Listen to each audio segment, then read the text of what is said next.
Hey, it's Anthony Meisner at Land Title. Came to bring you your first update for the month. Let's look back at August and see what's happening here. So as we're into September, we're really starting to feel some of that compression in the marketplace as far as price is concerned.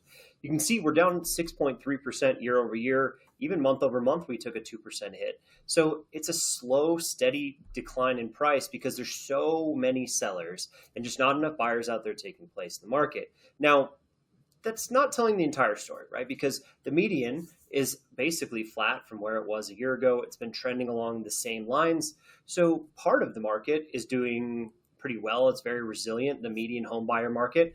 But a lot of the higher end stuff, or maybe some of the unique product, is taking a little bit more of a hit. Now, if we look at the condo townhouse market, this is maybe one of the better statistics we have to share in the condo market, maybe most of the year. The condo townhouse market is only down 1% on average, and the median's actually up a little bit, but take it with a grain of salt because we had a really off month last August that we're comparing it to. So still feeling way more price pressure and compression than we would normally feel in the condo townhouse market, and more so than the detached single family homes. This is really shown in the price per square foot. You can see it here, you can feel it. 5% on that condo townhouse market compression is probably much more realistic for what's actually happening out there. And a drop in price by 2.8% in the detached single family home market across Boulder County probably is a little bit more accurate as well, because it's really, we've been trending just a little bit below where we were a year ago.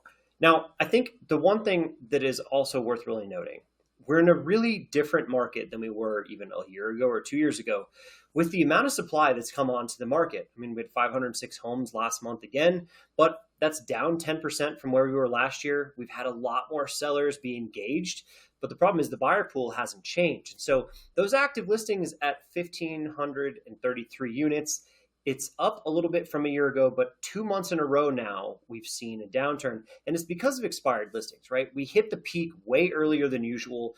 June was our peak for inventory for the month or for the year. Usually it's September, October, right? So this is a really unique time frame where sellers are getting frustrated and pulling stuff off the market earlier than they normally would have. Now, buyers, very similar to where they were last year or in 2023.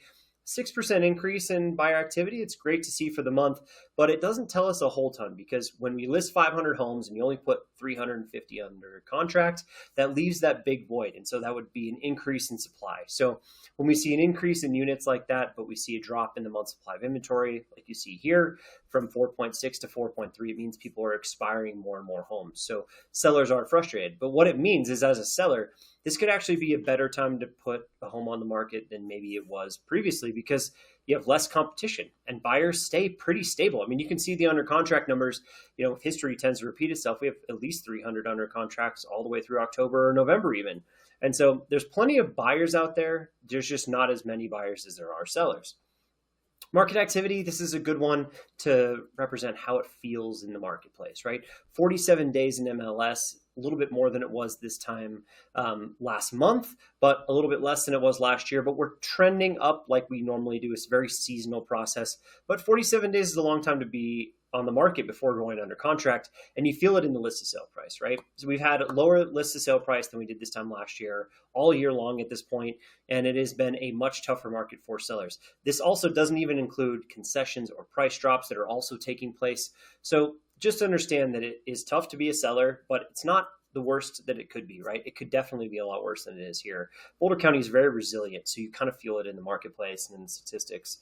Showings, though, this gives you a way better feel for what to expect, or if you're a buyer, really what to go out and understand what your competition is. We're about 14% more showings to go under contract than we were this time last year, which is a little tough because our showings are actually down. Now, buyer traffic has changed a lot. We see a lot of people coming into open houses and things.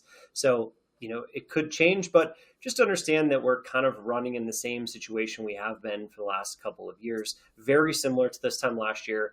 But if you're a seller and you have a house on the market, 4 showings a month is the average, right? So it's just not very many showings, and that's a tough one to kind of swallow. So if you have any other questions, concerns, feel free to reach out to me. I'm Anthony at Land Title, and we'll catch you next time. Don't forget to like and subscribe to the YouTube channel.